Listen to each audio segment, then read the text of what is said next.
Good morning, everyone, and welcome to the Comic Corner here on the Agents of Fandom Network, here on Facebook, YouTube, and The Bad Place. My name is Damon. I'm your host. What we do is comic book news, reviews, and interviews, and this is our full live episode where we talk about all the new comics that come out this week and some news that dropped, because golly, there was some news that dropped. I'm joined alongside my two friends, my two buddies today.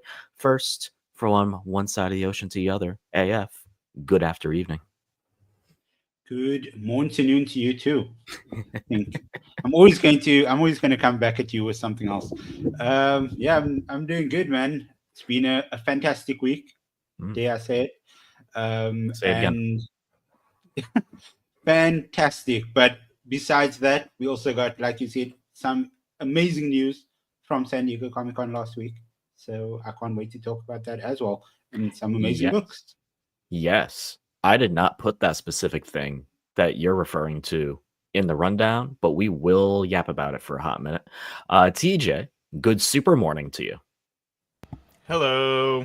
Good morning, everybody. It's great to be here. I'm actually behind on San Diego news, so I'm excited for this episode, probably just as much as everybody listening.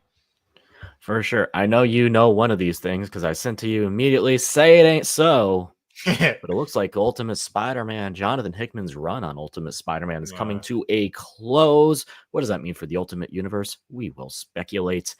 And the winner is, I know everyone goes to San Diego Comic-Con expecting some big studio news, whether it's Marvel, whether it's DC, but for us, it means it's Eisner Award week. Who got the best writer? Who got the best series? We will give you the highlights from that. We won't go through every award. And also, we do our reviews. Ultimate Maximoffs, take two. Is it better than last time? Can't be much worse. It can't be much worse than the original Ultimate Maximoffs. But let's get into the news, shall we? Let's get into the news. Do you guys still got me? Okay, cool. Yep. You both were looking down at the same time. I thought I froze. Let's get into the news, shall we? Ultimate Spider-Man coming to a close. It's been announced that it will end on issue 24 AF. Big bummer. Whether this means this is the end of the Ultimate Universe or not, that is to be determined. I don't know for sure. They did announce that Ultimate Endgame is coming out. Huge synergy there. Obviously, they even have a full Endgame styled variant cover, full version on that. So we're all excited about that. But yeah, USM coming to a close on issue 24, a 2-year plan from Jonathan Hickman coming to a close. TJ, I know you're bummed about this news.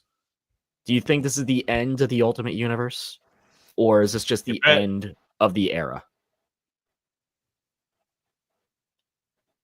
Ooh, I think we lost DJ. Hear me? Yeah, we got you. Keep going. Can you hear me? Yes. Okay, well, I'm pissed. I don't want it to end. I hope it's not true. And I hope that they're just pulling a little trick over our eyes. We have, obviously, they titled it Endgame. I don't think that is a mistake or a coincidence at all. So I'm hoping that means it's going to lead to something really big afterwards. But, as a famous man once said, part of the journey is the end, right? So I guess everything has to end sometime, even if I'm pissed off about it. The one silver lining, though, is give Denise Camp everything. If Hickman is tied to the Ultimate Universe, I would be more than happy to give Camp the complete reins and let him just kind of continue. I don't fully disagree with that, and we'll get into that in a little bit because he had a book that came out this week, and I have a pitch for him. But if anything precedent shows, it means that, yes, we will be doing some Ultimate books after Endgame, but we'll be going to a very wishy-washy multiverse saga, apparently, that people either like or not like, and will cause some arms, and people will say it ended after Endgame, the Ultimate Universe, and blah, blah, blah. Yes, that's a jab at the MCU. I'm just a little bummed. I just hope that Marco Cicchetto stays on the art of this book. I fully understand if he doesn't, because it's a team of Hickman and Cicchetto. AF, TJ, before we go into the next bit, let me ask you this. Since this is coming to a close, and we will talk about the issue that came out this week shortly, who would you like to see take over Ultimate Spider-Man if we are continuing it afterwards, from an artist or a writer perspective? AF, I'll start with you. Is there anything that will get you going? Because I know you haven't been keeping up with this book. So I'm keeping up with it now because like I'm reading things on Marvel Unlimited. So like by the time this thing ends, I probably would have been able to binge majority of it by then. I would want somebody with a different type of energy to Jonathan Hickman. Maybe try to give a different take on the Ultimate Spidey.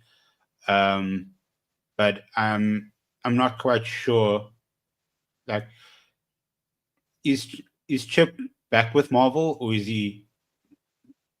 Is he that not? Was he's gonna be my Captain pick. America, right? That was gonna be my pick. Yeah. Yeah. That was gonna be my pick too, honestly. Oh, see, we're all on the same page here. That's hilarious. So he's Because on Captain America right now. Mm-hmm. So by the time Hickman's done, maybe the stars can align.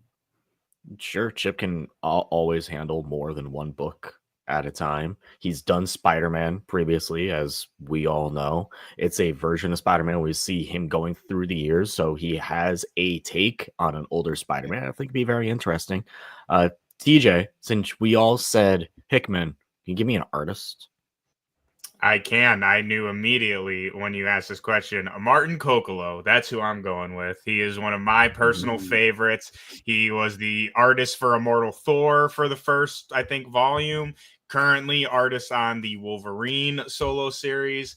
And I think he is just incredible. If I had, I think Chichetto is perfect for Spider-Man. But if I have to live in a reality where that's not possible anymore, I think Kokolo's style would not only be great, but it would kind of merge very nicely with Chichetto's. I think it would kind of be a nice transition, at least for me.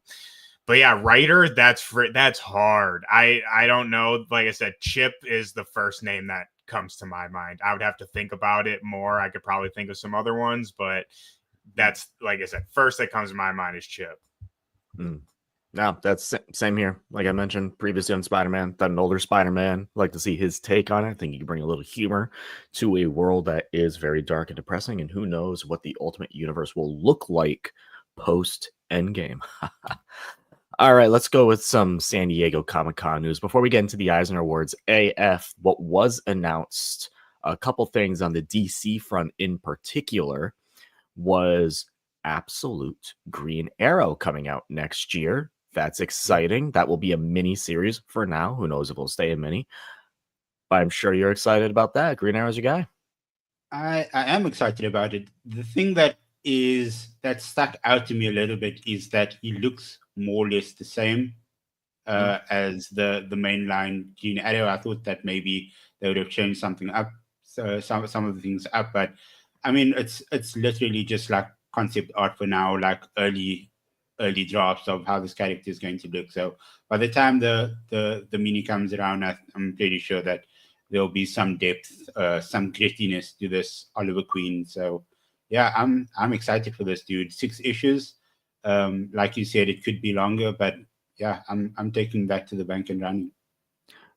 We do know now for certain also that Batman and Wonder Woman will be teaming up in an Absolute Wonder Woman issue. Very exciting. We started to see some hints of that coming along on social media. So that is now officially official. And on the Marvel side, they're all in on this Age of Revelation stuff and also post-Imperial cosmic things going on in the Marvel universe. We have the Exiles, new Nova book coming out. So what Hickman's doing with Imperial does, at least for once, have some ramifications for what that means going forward. It's not just like an event that happens and then we ignore it. But as I mentioned, San Diego Comic-Con, we have the Eisner Awards. What are the Eisner Awards? For those who don't know, it's like their Academy Awards, but for comic books.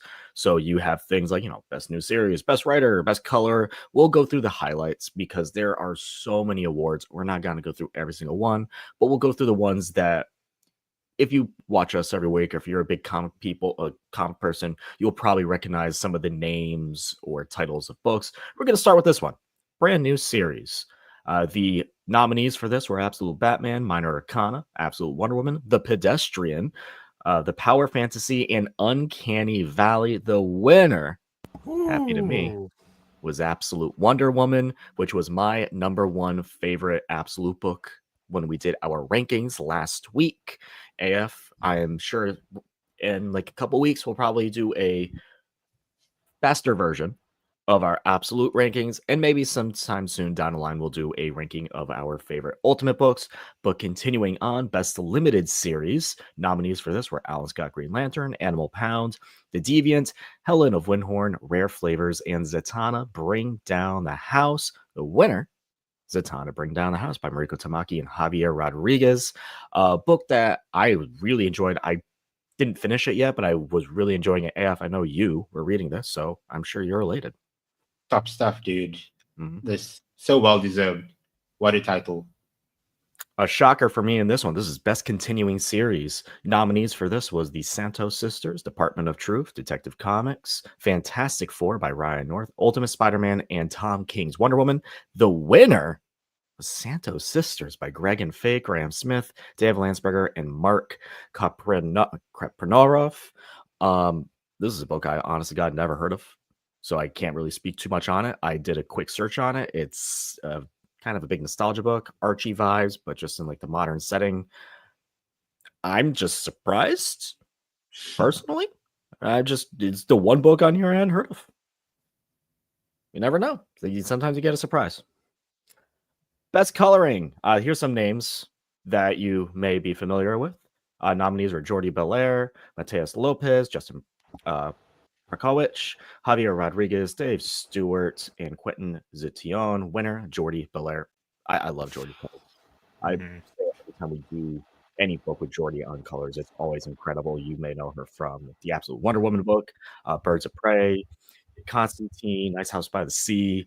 So many great books. Jordi, hats off. Phenomenal. Best Penciler Inker. Nominees were Felipe Andrade, Nick Dragotta, Manu Larsanet, Javier Rodriguez, Lee Winfam, and Bill Quees Evely. Winner, Bill Quees Evely. Helen of Windhorn. Also, probably most notably at this point, Supergirl, Woman of Tomorrow. Very deserved. Helen of Windhorn, I think I read the first issue. Very Tom King-y, very wordy, but the art in there, phenomenal. Best Letters, Clayton Cowles won that one for Animal Pound, Helen of Windhorn, Absolute Batman, Wonder Woman, Strange Academy. Hats off to Clayton Cowles. It's another name that whenever we go through these lists always pops up. I would say Clayton Cowles, I think, is like the only letterer at Marvel. I can like name like 3 letters off the top of my head just from like doing these slides every single week now. It's just like one of 3, sometimes 4. Best Writer. Here's a big one. Best Writer. Nominees: Tom King, Ram V, Kelly Thompson, James Tynion IV, and Jen Luen Yang. The winner, the 2025 Best Writer, Jen Luen Yang, for Lunar New Year Love Story from First Second Macmillan Publishers. Again, a book I'm going to be honest, I had not heard of until this, but I do love Jen Luen Yang as a writer. I know him for Superman Smashes a Clan, did a lot of the Avatar graphic novels. A great writer. This to me just seems more of like a big, you deserve it for a lot of the work that you've done. Because he absolutely deserves it. But huge hats off, Tom King, Ram V, Kelly Thompson, James Tynion IV. That's amazing competition there. So the Eisners happens. Those are your winners. Looking forward to next year.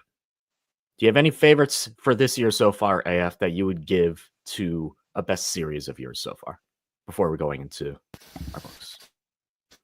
I think that I'm just absolutely loving everything that Mark Waid is doing on Justice League Unlimited.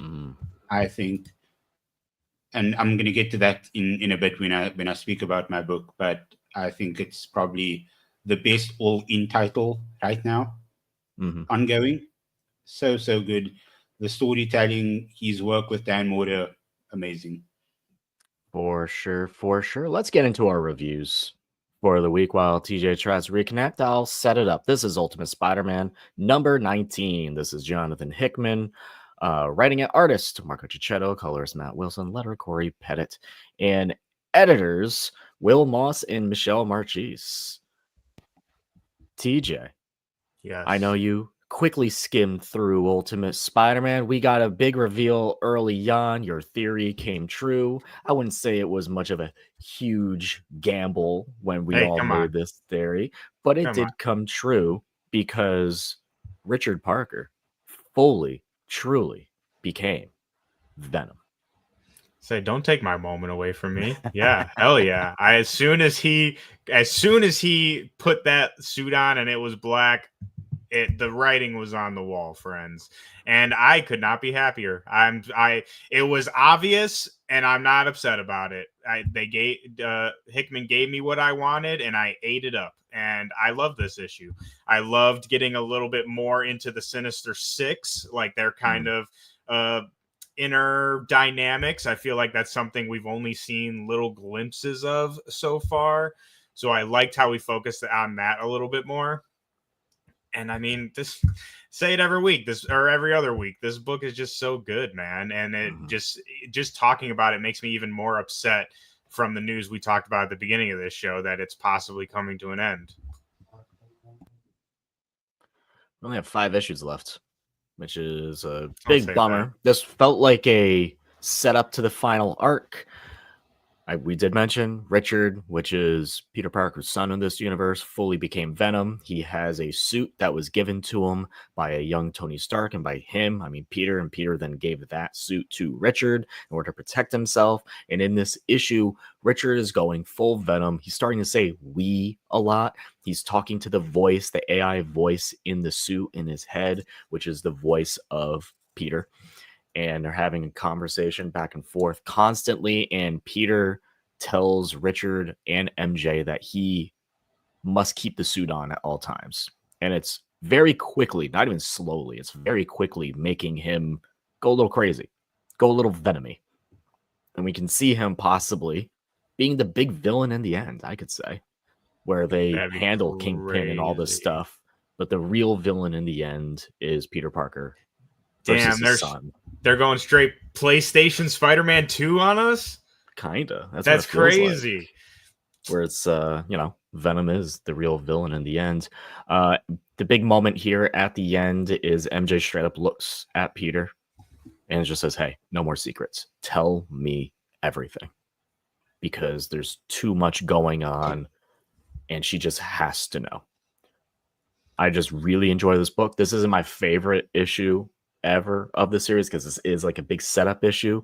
I do love a moment where you get to see MJ straight up be a mom for a hot minute and just scold Richard for sneaking out to go see Felicia in the suit, and she's just like straight up scolding him to his face, and he's like, "Shut up," and she's like, "What'd you say to me?" It's great.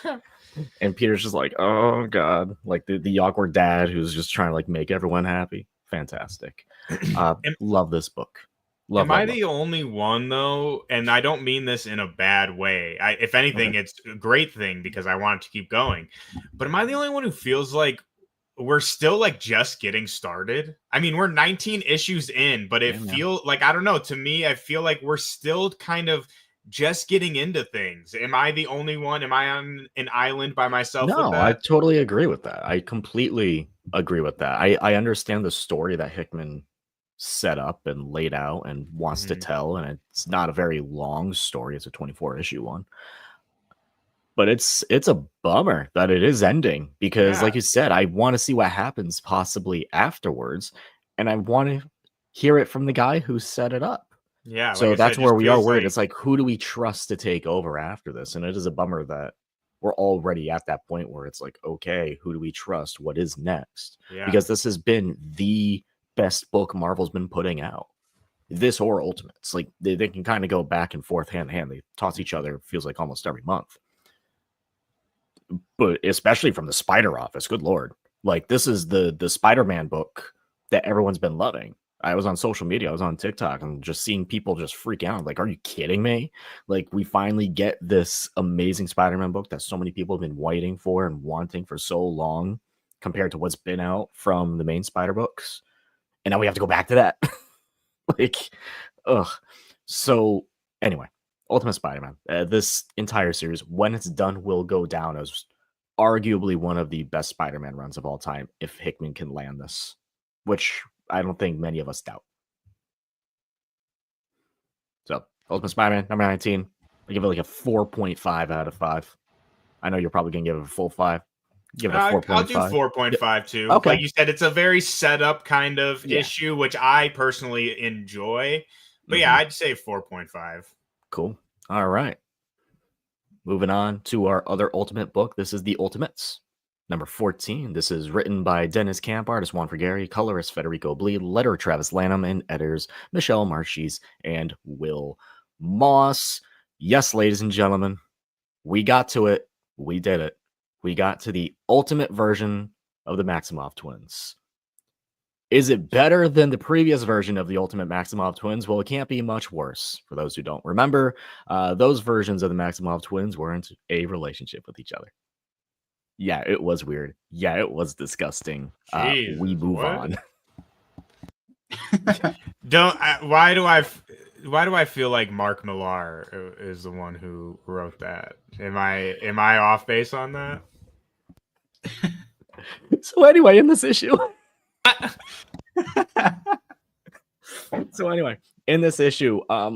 These two aren't really in it that much. They're in it towards the end. They're in it as a tool. And this is where we love like our ultimate storytelling and our absolute storytelling. You get your mirror things, your mirrored versions of what we are used to with a little bit of a twist because they are working for someone as a tool. But who is it, AF? Who do you think it is? It's Ultimate. Dude, I have no clue. I haven't read any of these Ultimate books. Ultimate Emma Frost of the Hellfire Gala. She's mind controlling them, under their control and all that stuff. So while Hawkeye and Captain America are going around just beating people up, all the bad guys, they've been doing this for months at this point. We've beat up hundreds of Roxxon employees. Let's go do this one. And all of a sudden Cap gets punched in the face by a little quick guy and Wanda shows up. Very early Wanda Maximoff powers too, because they're both like young teenagers at this point. Very cool. We finally get a little bit of a nod and a nod to DaCosta, Sunfire's dad, the South American leader. Just a little bit of a nod that the people of Roxxon are actually kind of working for them because they have the money, which I was like, cool, we're building that side of the universe that we have not touched in 2 years at this point, or a year and a half at this point. So that's exciting. That's great.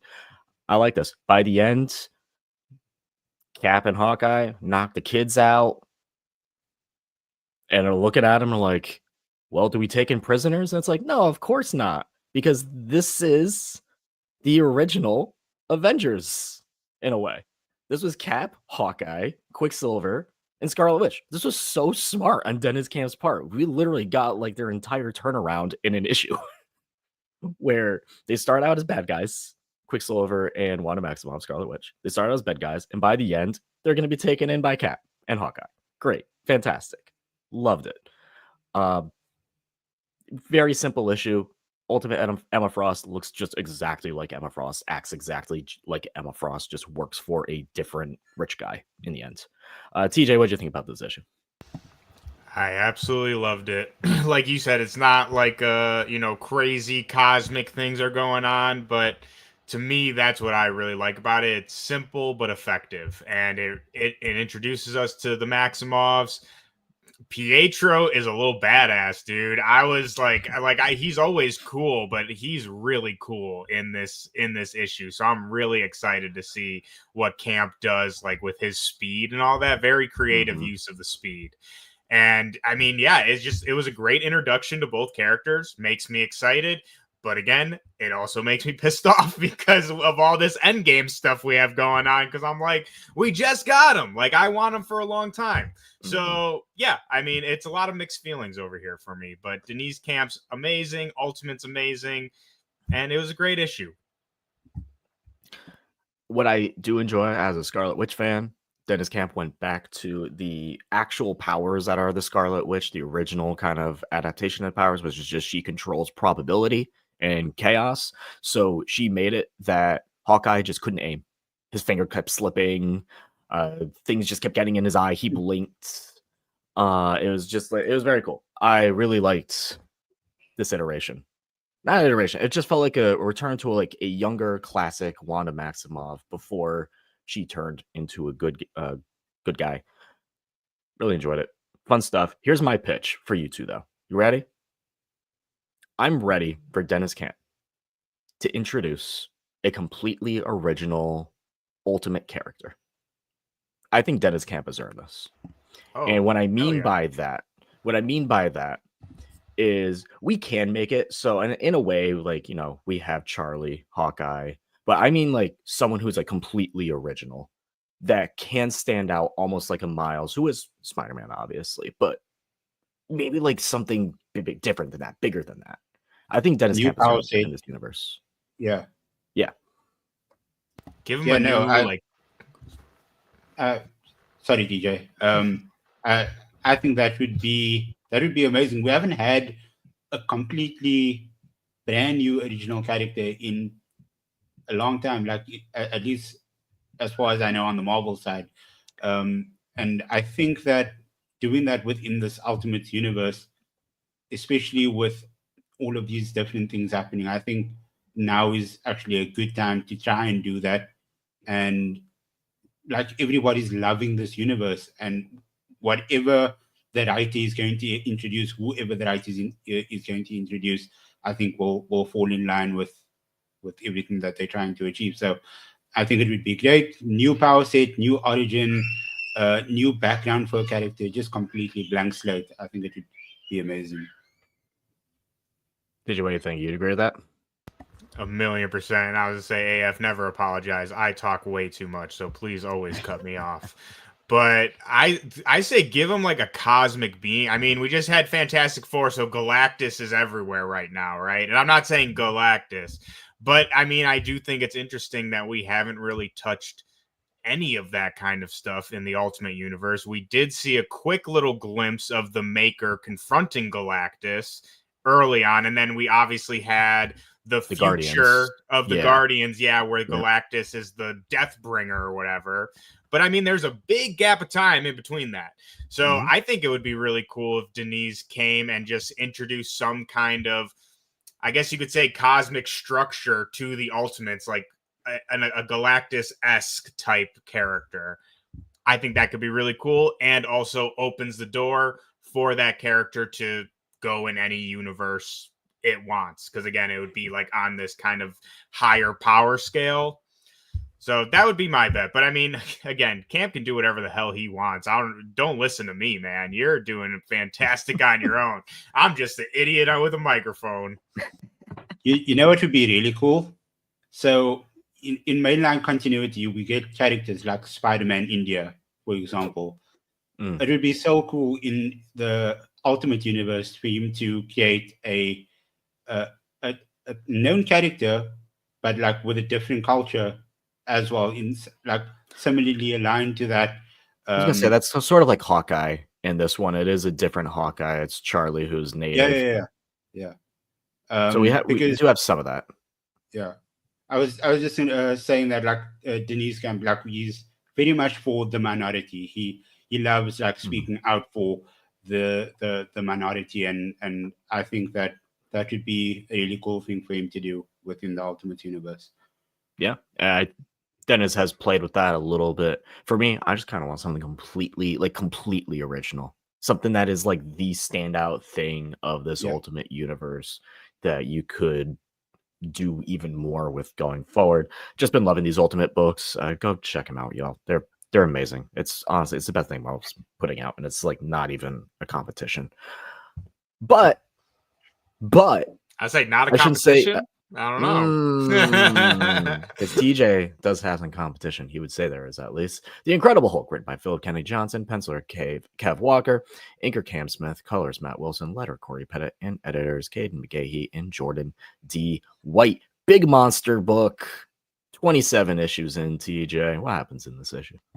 Big monsters fighting big monsters for all 27 issues, baby. And this issue is no different. It is awesome. It's kind of similar to the Ultimate Spider-Man of this week we just talked about, kind of a sidestep from our main plot. But in my opinion, those are my favorite issues in this Hulk run because it's just a quick story of someone Hulk encounters on the road, and he either has to help them or kill them, basically, is the two scenarios that always comes about. And in this one, he runs into a little kid in the woods, and turns out the kid is part of a not too good family. The dad is not a great guy. Won't spoil too much for everybody. But it was a real kind of poignant look at, the monster that's in humanity. Like, while this series, we've seen crazy monsters and like kaiju kind of things. This issue is just a guy who does really bad things. And I just think it's a very interesting way and perspective to relate that to this whole mother of horrors thing that's going on in the book.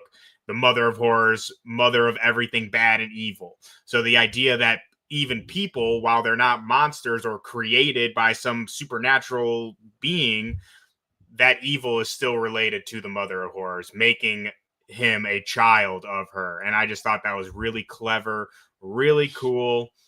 And it's a great book, man. If y'all like, again, monsters, a more horror take of the Hulk. This is not MCU Hulk, people. This is not Professor Hulk. If you want Hulk, a brutal Hulk that is strong as shit and just beating the shit out of things, this is the book for you. TJ, sometimes the real monsters aren't the big scary things, but it's the really bad, just regular people. Exactly. Maybe that's what this issue's all about. You said it perfectly, my friend. Shout out PKJ. He is fucking killing this. I love it. AF. I need to get back on Superman, man. I'm only a few issues. I'm only honestly like a few issues behind, so it won't be much for me to catch back up. But for those who do not know, Superman has been a huge part of the All-In initiative. We are in the Summer of Superman Double Initiative, which is just more of like a promo tag. But the All-In is that what's going on main continuity / the absolute stuff, they're starting to come to a head because the Legion of Darkseid is here. Part 1, Superman versus some very bad people AF. What happens in this issue? And where did the Legion come from, Damon? The absolute universe. From the absolute universe. They crossed over.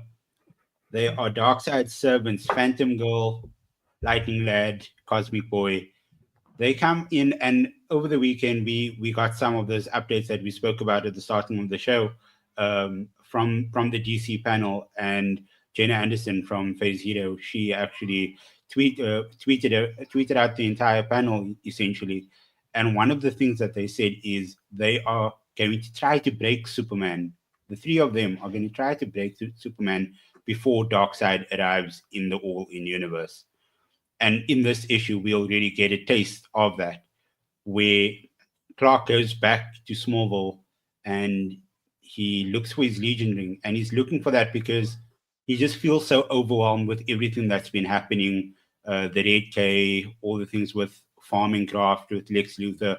So he's looking for his Legion ring. He wants to go to the future and just chill with his friends where he can be his true self. They never ever judged him. It was different from him hanging out with Pete and Lana in Smallville. Like, these people just get him. So he goes back to Smallville. He goes to go get the ring.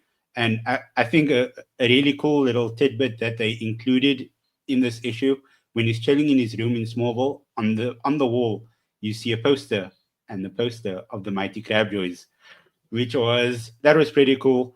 Can I just say one thing too? Starting, maybe it was last week, but at least this week I've noticed it. There's Mighty Crabjoy's ads, like fake ads throughout all the issues now.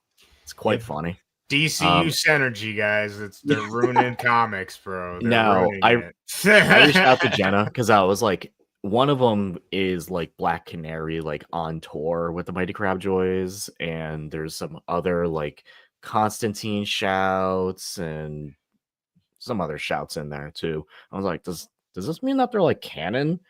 And Jenna's like, nah, I think it's just like a wink and a nod type of I thing. think Like it's just like how, them like having it's just fun. some fun things. I was like, okay, Yeah. don't want to read too much into it, but it is Yeah. fun.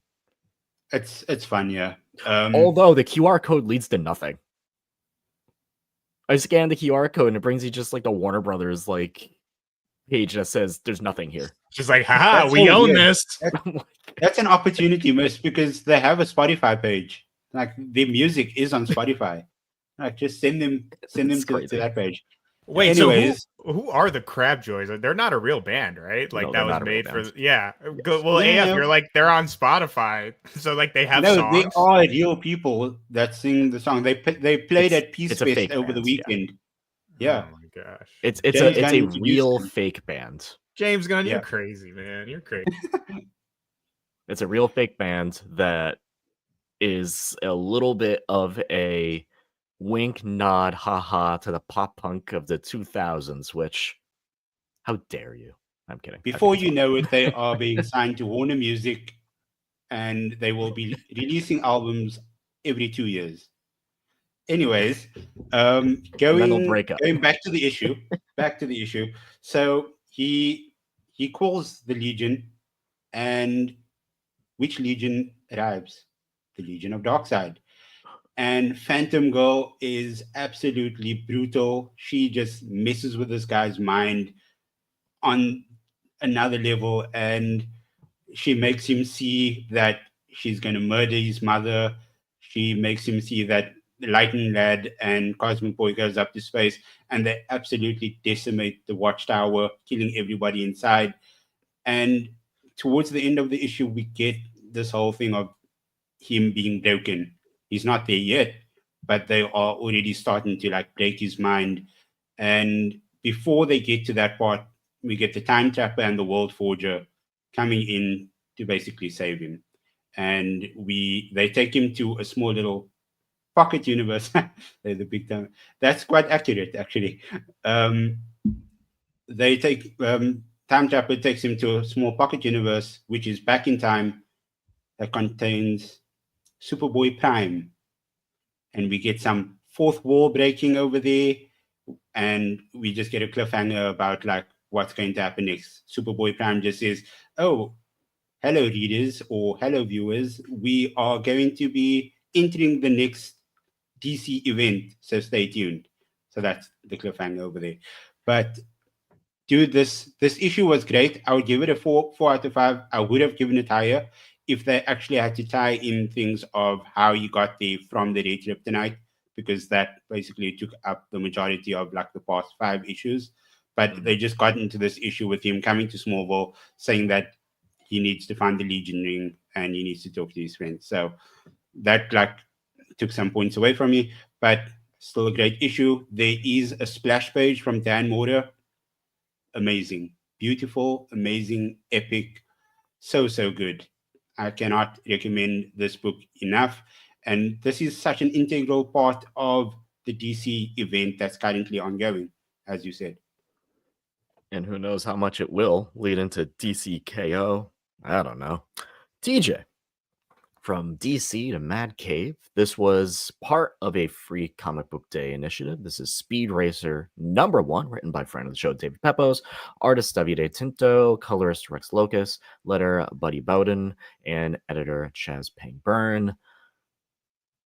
David Pepos doing what David Pepos does, man. He loves those old classic TV shows, those cartoons, and bring them onto the comic book page. I was gonna say another proposed classic on our desks.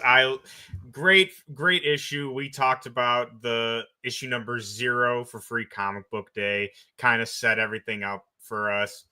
And I mean, like you said, it's Popose doing what Popose does, man. I mean, we got Space Ghost, which he is absolutely killing, and now we have Speed Racer, and I just don't know how he's so good at making, like, comics and cartoons always have shared like a lot of DNA, I feel like, but he is just able to write a comic so much like it would be a cartoon episode that it's like it's uncanny, and it just reads so well. It really gives you that feeling like you're sitting in front of the TV on a Saturday morning tuning in for the newest Space Racer adventure. And again, just a really great first issue. We get a lot more of this city, the dynamic between Speed Racer, his father, and his brother, and just some cool ass street racing, man. I mean, I'm not like a NASCAR guy by any means, anything like that, but you got some fast ass cars flying around and they got guns and shit. Over with. Really fun, really cool, and one I'm definitely excited to keep going with.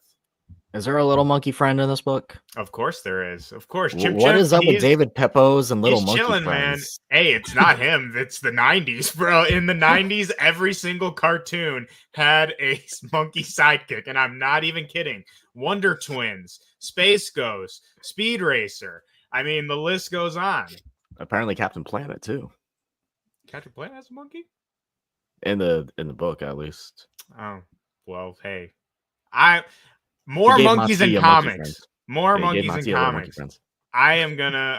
I'll jump on that bandwagon, man. I think every comic deserves a little monkey sidekick. But yeah, again, a Pepose classic. If you like obviously, if you like Speed Racer, but if you also like that kind of 90s, I don't even want to say nostalgia because it also is like updated for today. Mm-hmm. But yeah, I mean, again, if you like Speed Racer, I don't think there's any reality in my mind that you would not like this book. Like, it's got everything for you.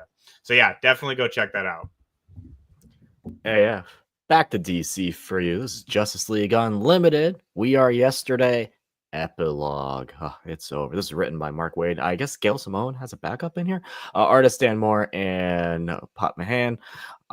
Colorist Tamara Bonvillain and Hi-Fi, and letterers Dave Sharp and Josh Reed. Tell me about the epilogue to Time Travel, the saga. Dude, this book was crazy. It was insane. There's like off the back of We Are Yesterday, we have all of these heroes basically stranded in this main continuity timeline now. But during this issue, some of them are disappearing. Some of them are just appearing for the first time. There's just so much displacement happening, like across the timeline, because of everything that happened with Grodd and the Omega Energy.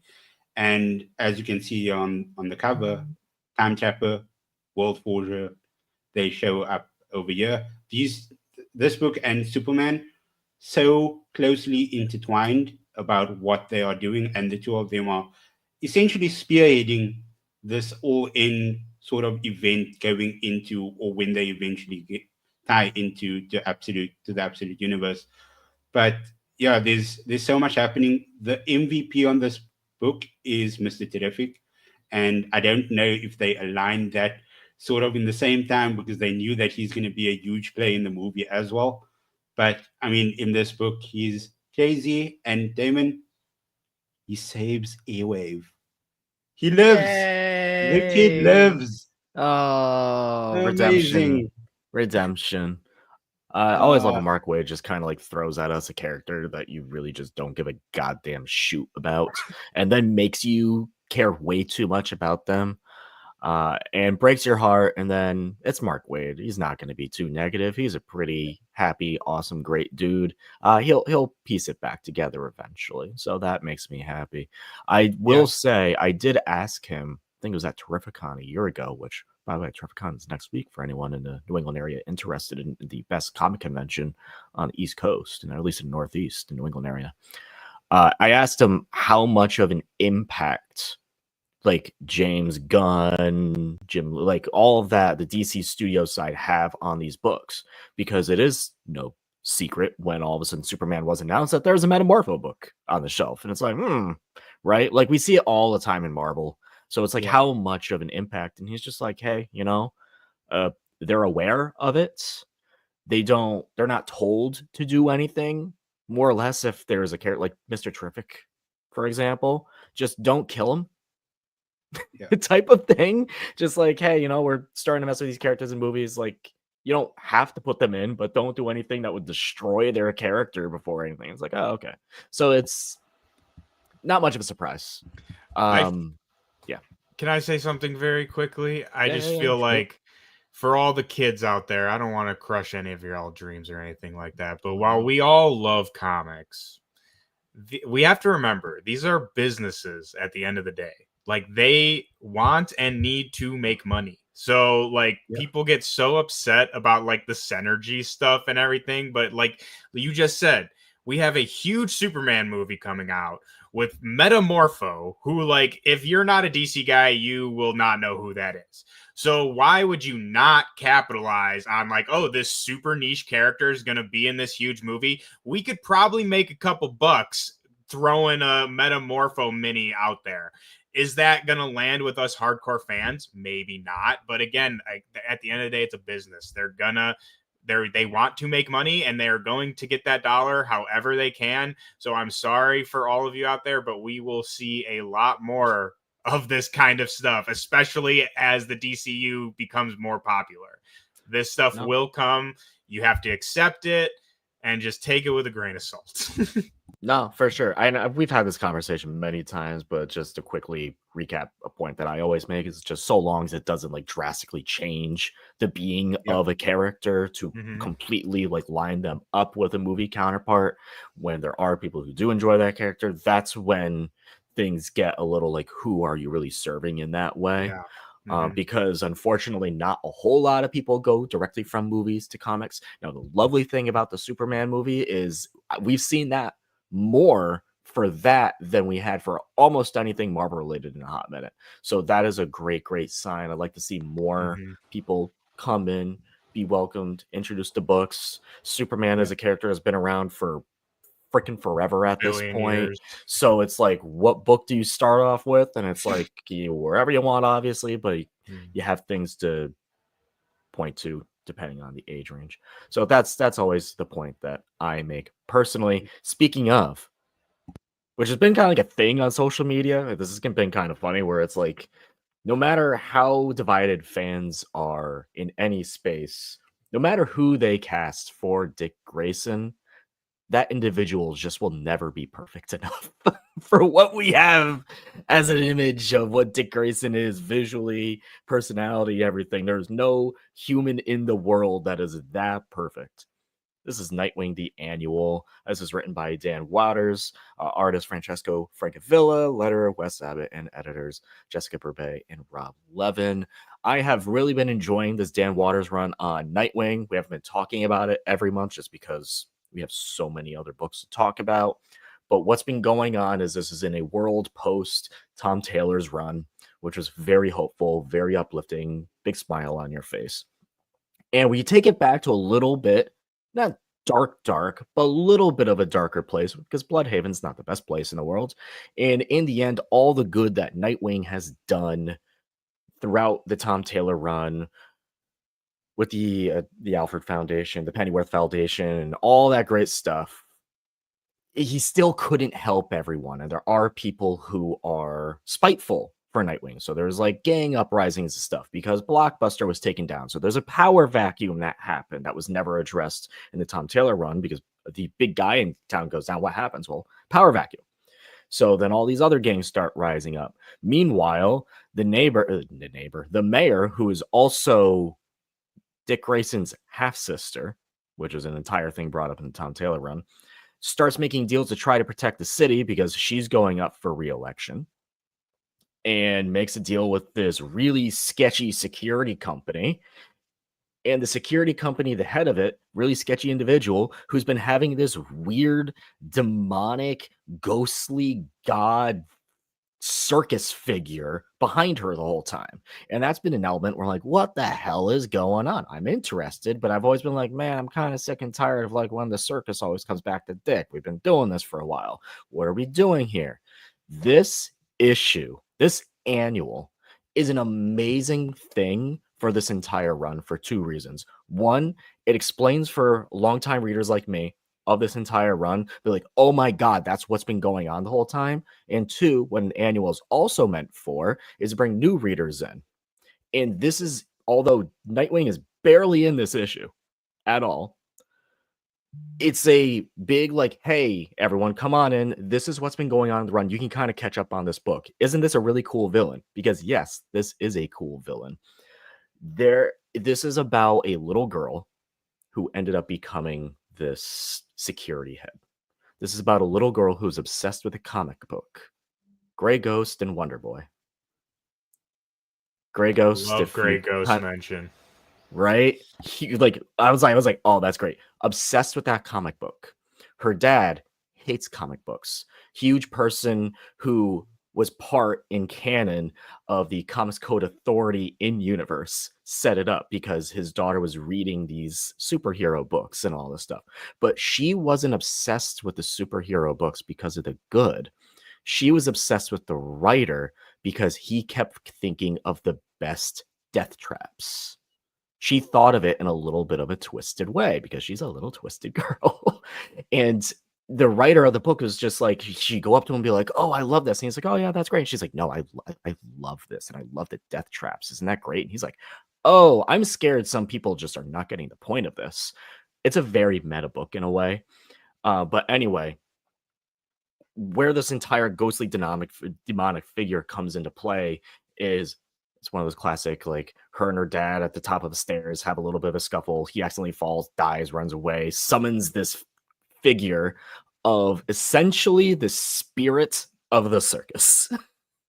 It's like as one does, right? Yes, Typical. the zany weird figure of the circus who is angry because no one's going to the circus anymore because in real life, in universe, there's superheroes running around and they are the circus. So no one's going to the circus anymore.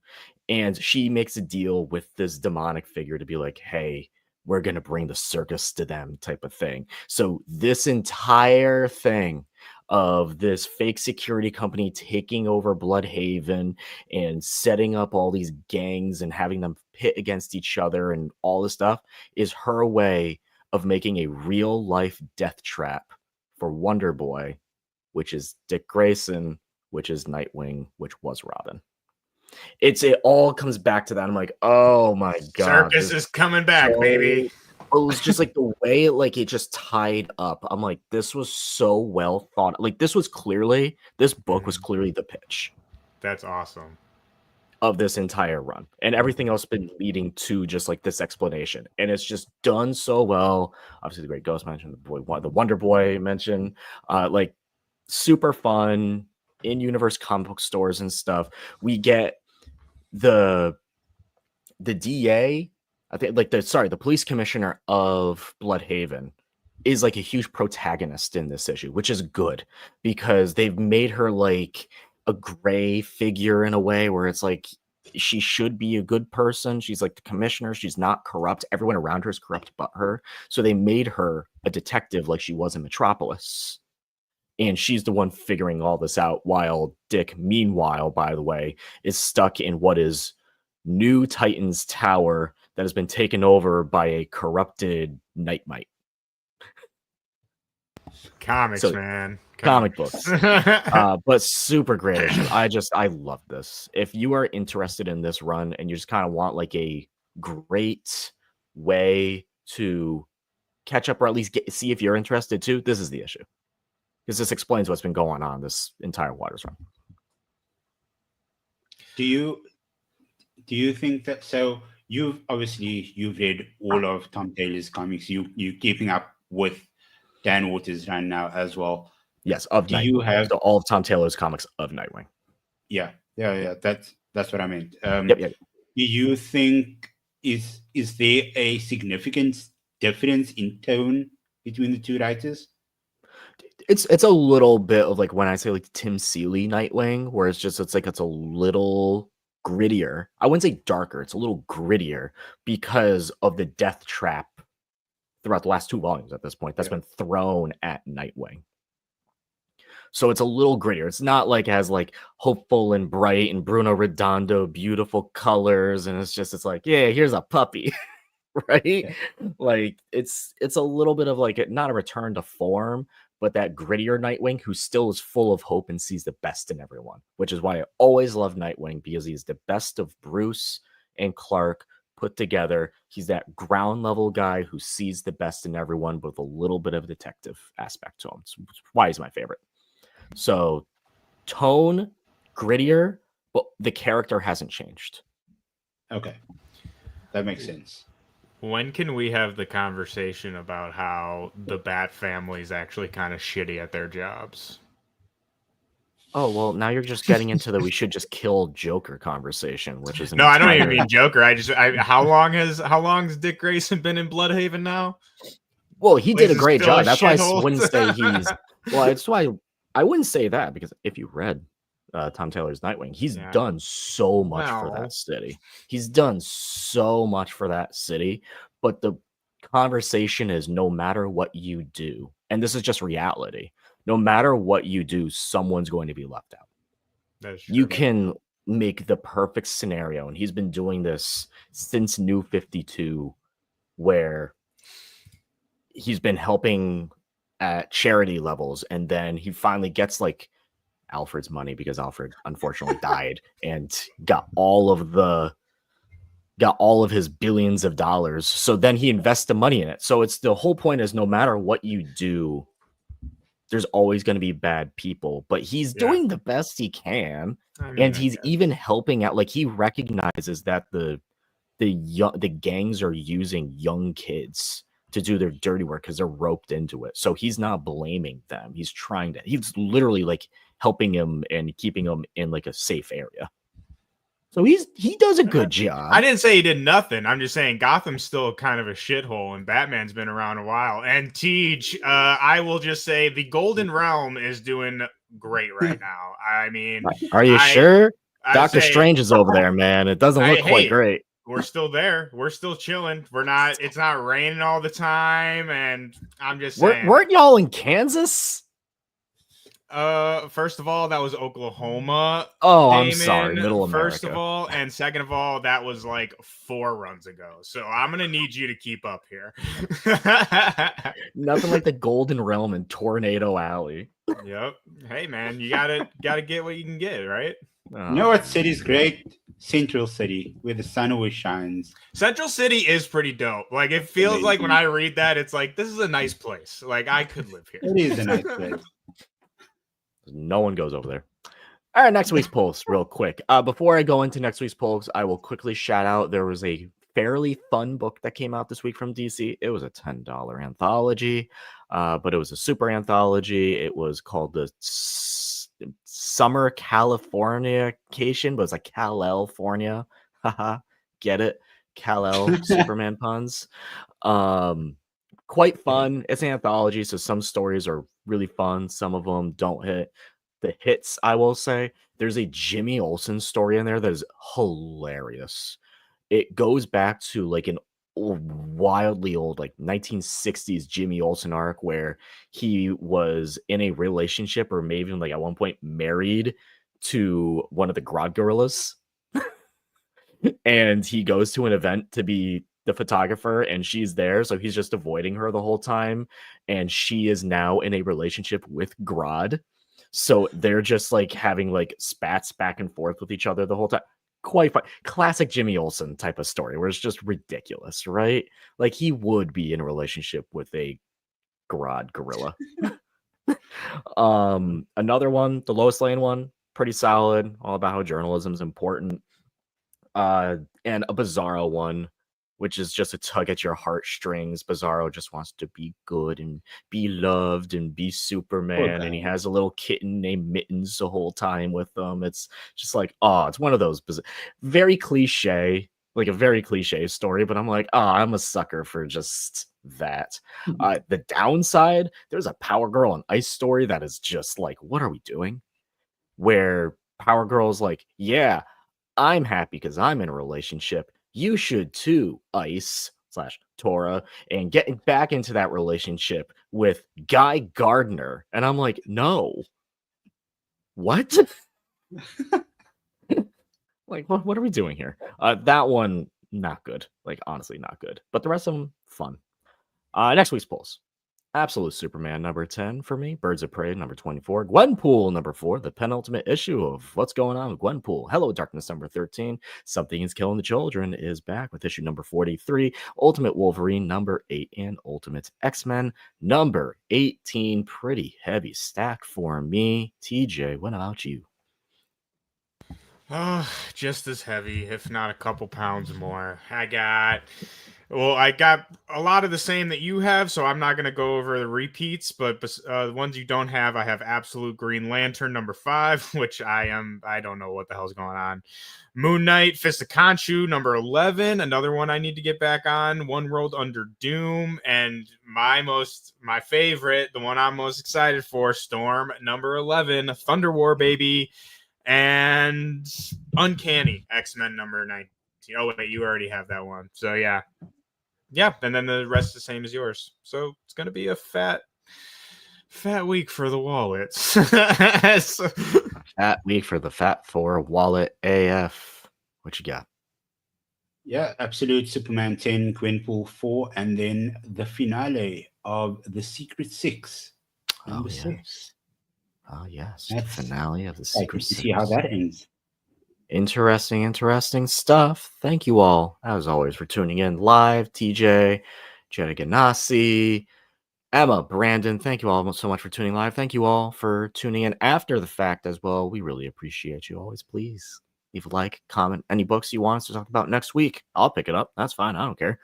What is comic book money if not just burning it? What is comic book money? I'll do it for this issue of the Comic Corner. As always, please go find your local comic shop. Go to comicshoplocator.com to find the nearest comic shop near you. If you're going next week to Terrificon here in Connecticut, say hi. I will be there only on Friday this year. Jonathan Hickman's going to be there. I'm going to say hi. I'm going to get him to sign my Ultimate Spidey, and it'll be great. Yes. Also, thank you, TJ, for the reminder. Eyes of Wakanda live reaction show tomorrow at 8 p.m. Join TJ and Aaron, I believe, who will be discussing the 4 episodes that drop. Who knows? Maybe you'll get some characters in that show you weren't anticipating. It's a historical show about Wakanda and all the magic that is inside of it. We'll see you next week. As always, Thursday, 10 a.m. Eastern. Thank you all. Please take care.